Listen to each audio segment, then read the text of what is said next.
नमस्कार। बाड़मेर की राजनीति में उथल पुथल का दौर खत्म नहीं हो रहा है।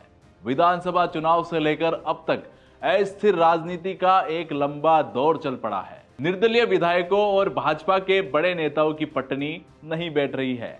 दूसरी ओर कांग्रेस में भी अब नए दौर की राजनीति शुरू हो गई है। शिव विधायक रविंद्र सिंह भाटी और भाजपा नेता स्वरूप सिंह खारा के बीच में चुनाव के समय से चल रही दरार और आपसी खींचतान अब तक जारी है। समर्थक भी दोनों ओर बटे हुए हैं। स्वरूप सिंह ने शिव से भाजपा से चुनाव लड़ा और रविंद्र सिंह निर्दलीय लड़े और जीत गए। भाजपा के सत्ता में आने के बाद रविंद्र सिंह भाटी को पार्टी में नहीं लिया गया। भाटी अभी निर्दलीय विधायक के तौर पर किसी न किसी घटनाक्रम को लेकर चर्चा में भी है। तो इधर स्वरूप सिंह का दावा बार बार रहता है कि शिव में कार्य करवाने का पावर सेंटर वही है। वहीं प्रियंका चौधरी बाड़मेर से निर्दलीय विधायक है, लेकिन सांसद चुनावों में भाजपा के साथ खड़ी रही। प्रियंका ने अब तक खुद को भाजपा से जोड़ा हुआ है, लेकिन कुछ लोग उनके जुड़ाव को लेकर परेशान है। बीते दिनों अस्पताल में हुए एक कार्यक्रम में प्रियंका ने सार्वजनिक तौर पर यह गुस्सा जाहिर भी किया था। सबसे सेफ राजनीति तो मानवेंद्र सिंह की है। भाजपा में वापसी के बाद मानवेंद्र सेफ राजनीति जोन में आ गए हैं। अभी उनके पास कोई बड़ा पद नहीं है। संगठन या अन्य राजनीतिक उठापटक में भी वह शामिल नहीं है। पारिवारिक व सामाजिक कार्यक्रमों में शरीक होकर सेफ राजनीति के मोड़ पर वो चल रहे हैं।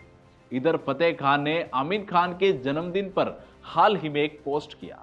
ये पोस्ट चर्चा में भी रही, लेकिन आमिर खान अभी तक भी फतेह खान पर अपना गुस्सा उतार नहीं पाए हैं। बताया जाता है कि बीते दिनों उन्होंने एक सम्मेलन में शिव में बुलाने का एक प्लान बनाया था, लेकिन फिर निरस्त करवा दिया गया। आमिर खान वापस कांग्रेस में आने को तैयार है, लेकिन कांग्रेस में उनके खिलाफ हुए लोग आमिर की वापसी में रोड़ा बने हुए हैं। फतेह खान भी अब कम ज्यादा यही चाहते हैं। अब बात करते हैं बाड़मेर के पूर्व विधायक मेवाराम जैन की। मेवाराम जैन को कांग्रेस से निष्कासित कर दिया गया था। सीडी प्रकरण को लेकर चर्चा में रहे मेवाराम ने वापस कांग्रेस में शामिल होने के लिए प्रयास किए, लेकिन उनकी एक दो मुलाकात के बाद ही बायतू विधायक हरीश चौधरी ने सवाल खड़े कर दिए।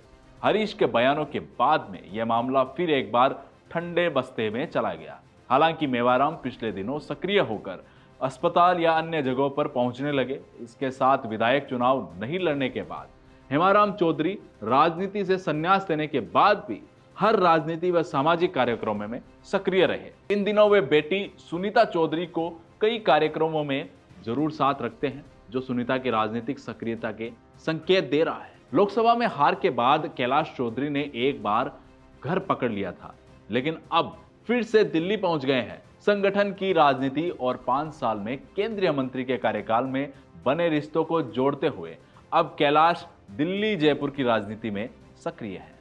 ऐसी तमाम खबरों के लिए, अपडेट के लिए हमसे जुड़े रहिए भारत रफ्तार पर। धन्यवाद।